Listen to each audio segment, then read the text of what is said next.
हर किसी का सपना होता है उसका अपना घर हो, और घर खरीदने के लिए लोग बिल्डर को अपने जीवन की गाढ़ी कमाई दे देते हैं। लेकिन सोचिए, अगर पैसे देने के बाद बिल्डर दिवालिया घोषित हो जाए तो खरीदारों पर क्या बीतेगी। देश की एक नामी कंस्ट्रक्शन कंपनी जेपी इंफ्राटेक को दिवालिया घोषित होने की कगार में खड़ी कंपनियों की लिस्ट में शामिल किया गया है। नेशनल कंपनी लॉ ट्रिब्यूनल ने कंपनी को अपना पक्ष रखने के लिए 270 दिनों की मोहलत दी है। इस अवधि में अगर कंपनी की स्थिति सुधर गई तो ठीक है, नहीं तो उसकी सभी संपत्तियां नीलाम हो सकती है। आपको बता दें कि इस कंपनी में 32,000 खरीदारों ने अपने लाखों करोड़ों रुपए लगाए हुए हैं। ऐसे कई बिल्डर और कंस्ट्रक्शन कंपनियां हैं जो दिवालिया हो सकती हैं, जिसमें हजारों बायर्स के करोड़ों रुपए फंसे हैं। आज 5 की पंचायत में हमारा सवाल है कि अगर बिल्डर दिवालिया हुआ तो आपको अपना फ्लैट कैसे मिलेगा।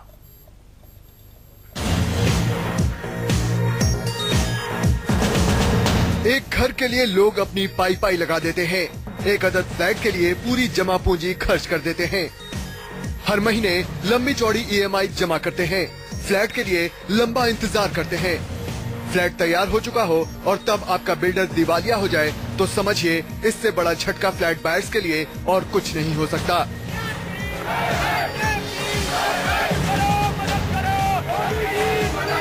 ऐसे ही एक बड़े बिल्डर जेपी इंफ्रा दिवालिया घोषित करने की कगार पर पहुंच गया है।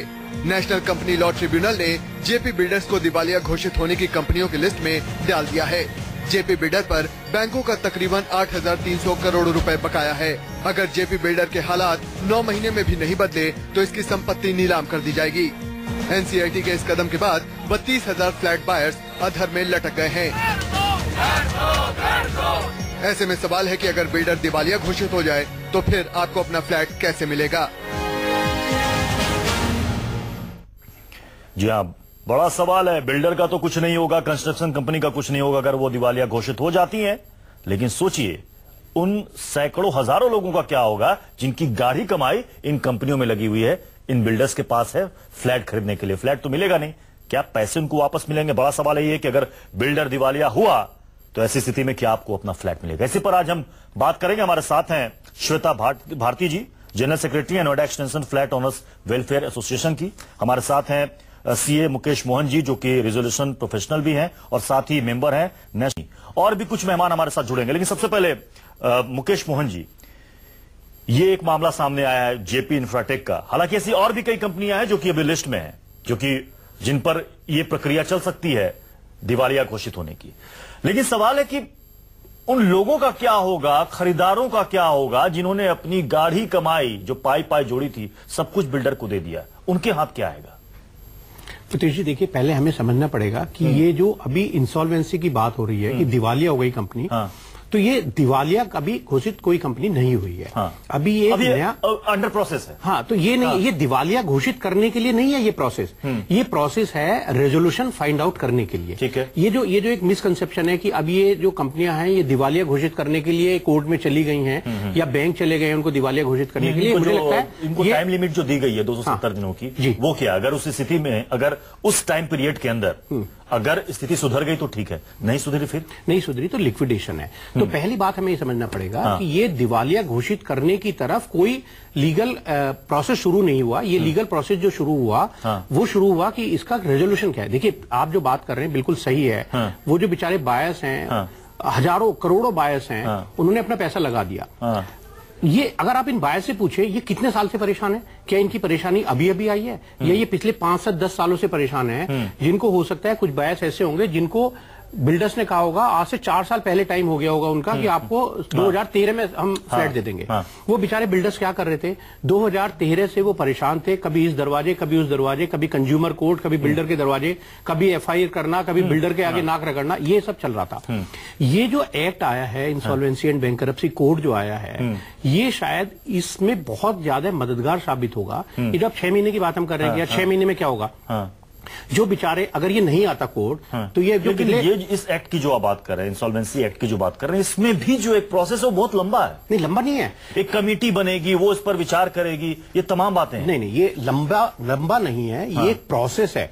जो पीरियड है वो आप जो बता रहे थे कि 270 दिन, 270 दिन भी नहीं है। वो पीरियड 180 दिन है, और उसके बाद 90 दिनों की और मोहलत मिल सकती है। की केवल वन टाइम मोहलत मिल सकती है। वो अगर मोहलत मिली पहली बार 20 दिन की, तो बस ये नहीं है कि दूसरी बार 70 दिन की और मिल सकती है। एक बार परमिशन मिल सकती है एक्सटेंशन की। और अगर मान लीजिए कि इन 9 महीनों में, 270 दिनों की बात कर रहे हैं हम जी, इन 9 महीनों में अगर स्थिति नहीं सुधरती है, फिर उसके बाद देखिए, वैसे तो लिक्विडेशन है। बट मेरा मानना यह है कि क्या हम इसको एक ऐसा जो प्रोसेस एक चल रहा था कि कोई समाधान ही नहीं था। मतलब कुछ ये नहीं पता था कि वो 1 साल में होगा, 2 साल में होगा, 5 साल में होगा, 10 साल में होगा।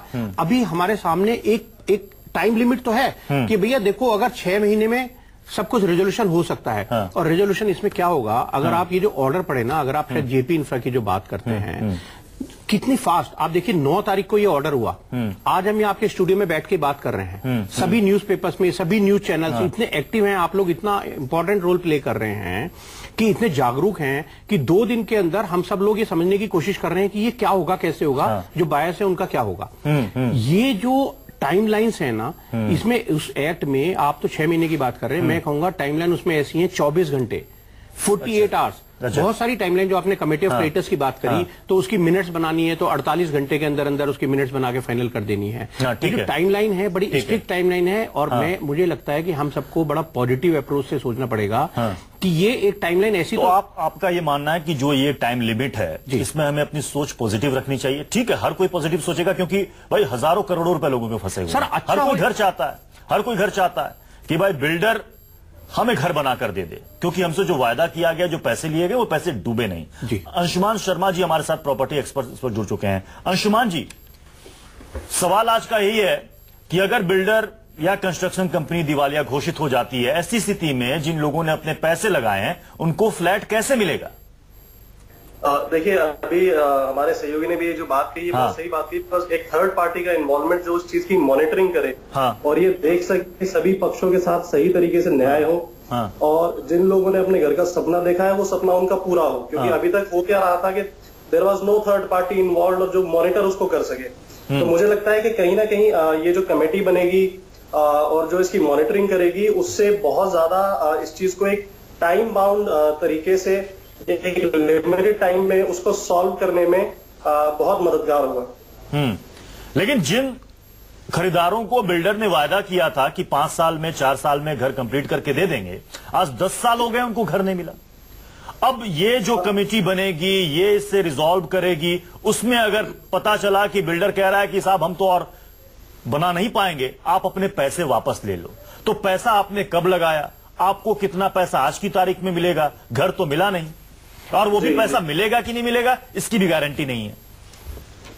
नहीं, देखिए, इसमें हमें एक चीज का ध्यान रखना पड़ेगा कि जो अभी हम जेपी की अगर हम बात कर रहे हैं, तो बहुत सारी मैक्सिमम प्रॉपर्टीज ऐसी हैं जो अंडर कंस्ट्रक्शन है या काफी हद तक वो बन चुकी हैं। तो अब आज से बैकआउट करना तो मुझे लगता है कहीं से भी पॉसिबल नहीं होगा और फीजिबल भी नहीं होगा। क्योंकि एक कंस्ट्रक्शन कॉस्ट ऑलरेडी इन्वॉल्व है। तो अगर मान के चलिए लोगों को उनका पैसा वापस मिल जाता है, तो जेपी जो कंस्ट्रक्शन में पैसा लगा चुका है, या इस तरह की कोई भी कंपनी जो कंस्ट्रक्शन में पैसा लगाती है, वो उसका क्या करेंगे?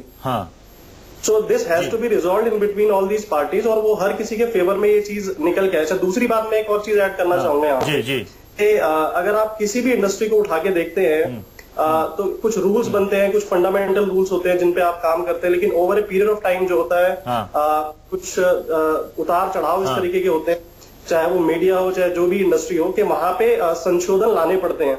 क्योंकि आप जब उस चीज को करते हैं, आपको तभी पता चलता है कि इसमें क्या खामियां हो सकती है। जैसे आपने बिल्कुल सही कहा कि 10 साल हो गए या 6-7 साल हो गए, और लोगों को पोजीशन अब तक मिल जाना चाहिए था, जो नहीं मिला है। अभी भी कई प्रोजेक्ट्स की लिस्ट है अपने पास, जो कई सारे बिल्डर की, चाहे वो सुपरटेक की हो, आम्रपाली की हो, या फिर जेपी इंफ्राटेक की हो, जिसमें हजारों फ्लैट्स हैं, अभी भी वो वायदे के अनुरूप पूरे नहीं हुए, अभी भी उसमें 5, 6 साल, 8 साल बिल्डर और अभी मांग रहे हैं।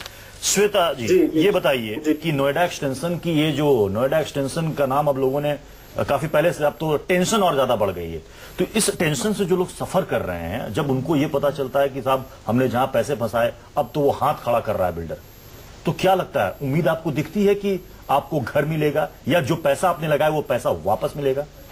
जी, एक और जहां से हम लोग घर का वेट कर रहे हैं कि अब घर मिलेगा, अब अगले साल घर मिलेगा, तो इस स्थिति में आकर अगर हमें ये खबर मिलती है कि बिल्डर दिवालिया घोषित हो गया है और अब वो घर बनाने की स्थिति में नहीं है, तो ऐसे में बहुत जाहिर तौर पे जो भी बायर हैं, जो भी होम बायर्स इसमें अपना पैसा लगाए हैं या अपना घर खरीदने का सपना देखे हैं, उनको बहुत सदमा पहुंचा है। हम लगातार बायर्स के कांटेक्ट में रहते हैं, हमारे पास हजारों फोन आते हैं, हम और उनकी परेशानियां सिर्फ हम समझ सकते हैं, क्योंकि उनकी बातों से मतलब वो अपनी जीवन भर की कमाई उन्होंने लगा दी अपने घर को खरीदने में। तो यहाँ पर सबसे बड़ा जो सवाल मैं करना चाहूंगी वो सरकार से करना चाहूंगी कि ठीक है, आज की डेट में इंसॉल्वेंसी कोड में जो उन्होंने बदलाव किया है वो सही है, ठीक है, बैंक के लिए मतलब उन्होंने एक रास्ता खोला है कि जो भी बिल्डर उनको कर्ज नहीं चुका पाते हैं उनके लिए एक समाधान दिया है। लेकिन होम बायर्स के लिए उन्होंने क्या किया? हमने तो 5 साल से प्राधिकरण है, सरकार है, डीएम है, एसपी है, जहां हर जगह हमने गुहार लगाई कि हमारे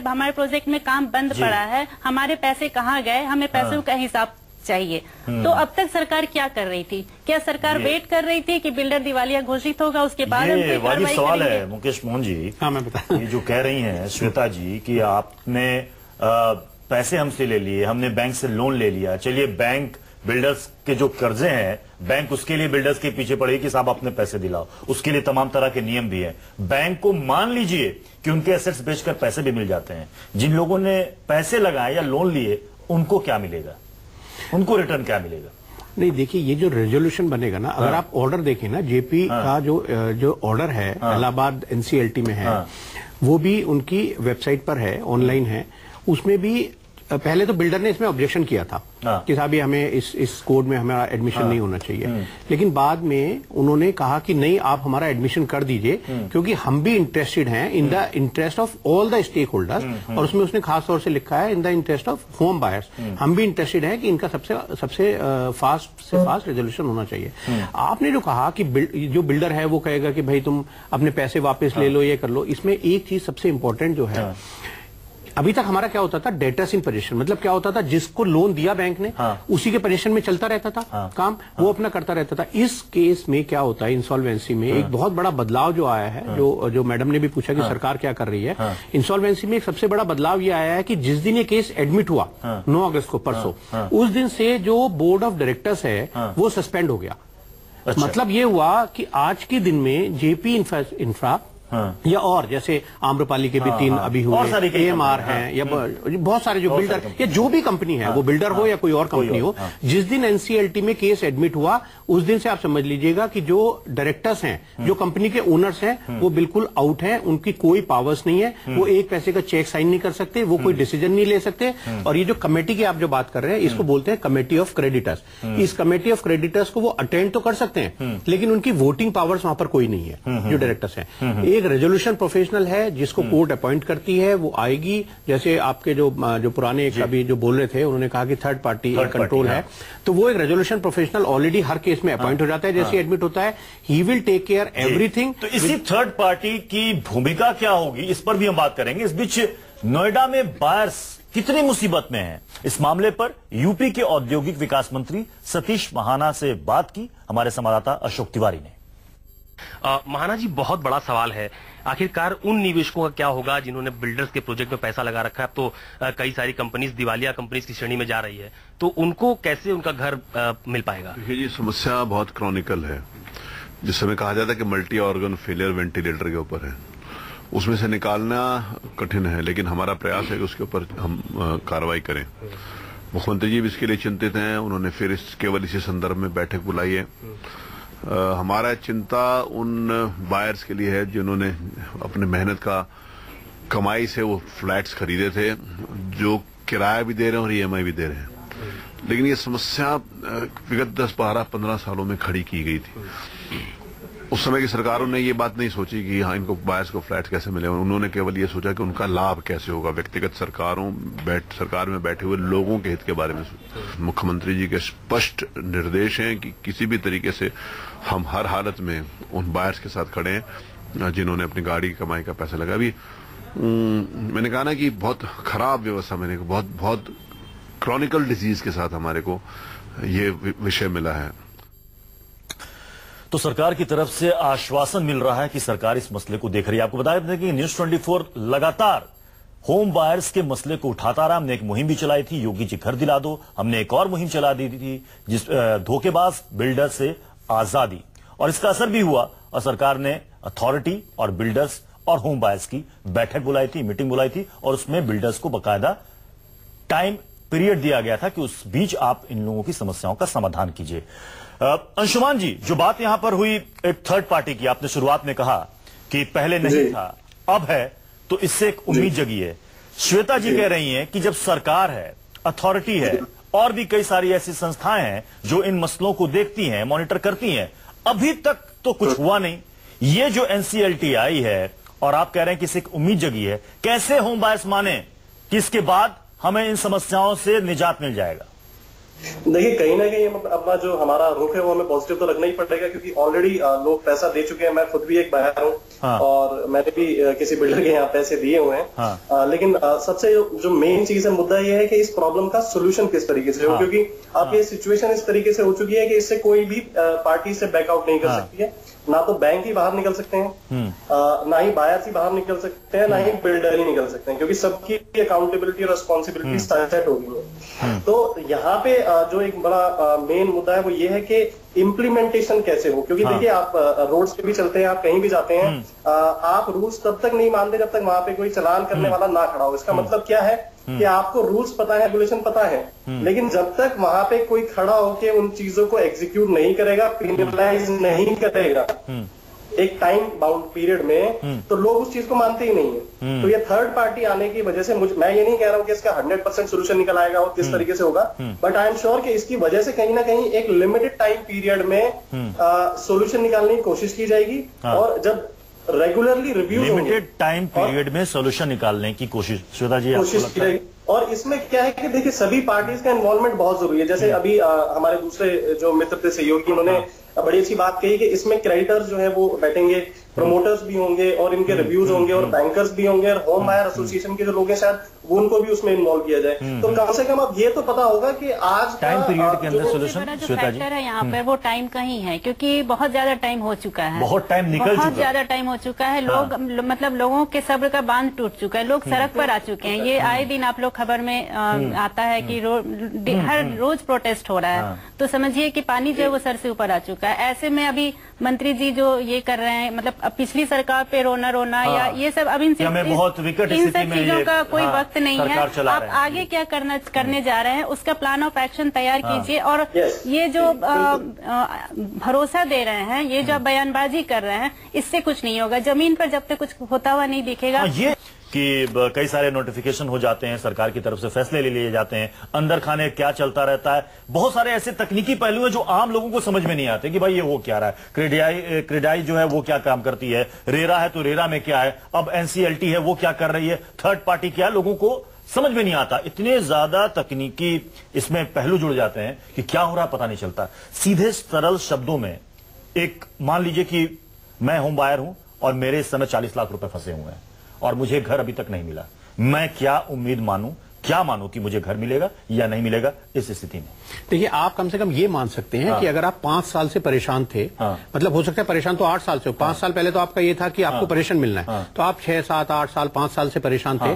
आप ये मान सकते हैं कि 6 महीने के अंदर आपको पक्का पता चलेगा कि अब मेरा क्या होना क्या है, उसके बाद आपको एक्शन ले सकते हैं। देखिए, अभी तक हो क्या रहा था, अभी तक ये हो रहा था, ये समस्या हुई क्यों, ऐसी विकट समस्या पर हम आके खड़े क्यों हुए? अगर इसका हम कारण जानने की कोशिश करें तो जैसे मंत्री जी बोल रहे थे, मुझे लगता है वो काफी कुछ ठीक था। अभी तक क्या हो रहा था, बिल्डर था एक, मैं सभी की बात नहीं कर रहा, एक जनरल एक बात बता रहा हूं कि नॉर्मली क्या हुआ, अच्छे लोग भी हैं उसमें, कि बिल्डर से पैसा लिया लोन से, बैंक से, उस जो पैसा लिया उस पैसे को उस प्रोजेक्ट में लगाने की उसने कोई जरूरत नहीं समझी। रेरा आ गया, इसके बाद देखते हैं क्या होगा। उस पैसे से दूसरी लैंड खरीदी। दूसरा क्या हुआ, वो जो बैंक जो था वो बिल्डिंग बनाने के लिए आपको डिसबर्स करता रहा, चलिए। दूसरी तरफ जो बायर थे वो डबल फाइनेंसिंग हो रही थी एक तरह से।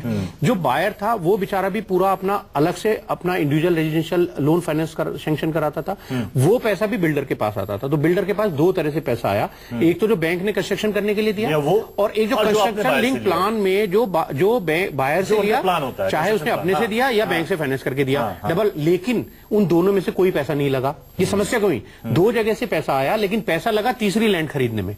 ये जो समस्या हुई, इस समस्या का समाधान मुझे लगता है टाइम बाउंड मैनर में कहीं ना कहीं करने के लिए। लेकिन क्या मुकेश जी ऐसा होगा कि अगर कोई बिल्डर जी बिल्कुल दिवालिया हो जाए, उसकी सारी संपत्ति जब्त कर ली जाए, बैंक के जितने कर्जे हैं बैंक अपना कर्जा ले ले, वापस ले ले सारे एसेट्स बेचकर, और उस बिल्डर को कड़ी से कड़ी सजा हो और लोगों को जो नुकसान हुआ है उसकी भरपाई हो? हाँ, वो कैसे हो? देखिए मैं बताता हूं, एक और बड़ा इंपॉर्टेंट डिसीजन अभी आया है एनसीएलएटी का, एपीलेट ट्रिब्यूनल का। एक एएमआर करके कंपनी है जी, उनकी उस केस में एनसीएलएटी ने ये कहा, इसमें दो तरह के बिल्डर जो बायस होते हैं। एक तो ऐसा होता है कि मैंने फ्लैट बुक किया, एक बिल्डर्स ने एक नई स्कीम और निकाली थी कि भाई आप मुझे पूरा पैसा पहले दे दो, मैं आपको एक एश्योर्ड रिटर्न दूंगा। मतलब आप चलो दूसरी जगह किराए पे रह रहे हो तो मैं आपका किराया दूंगा या कुछ आपको रिटर्न दूंगा, उसमें पैसा लगाया। तो एक बड़ा एक बहुत ही एक अच्छा एक डिसीजन आया एनसीएलएटी का। उसमें कहा उन्होंने कि ये जो बायर्स हैं जिन्होंने एश्योर्ड रिटर्न के बेस पे पैसा लगाया है वो भी फाइनेंशियल क्रेडिटर्स माने जाएंगे।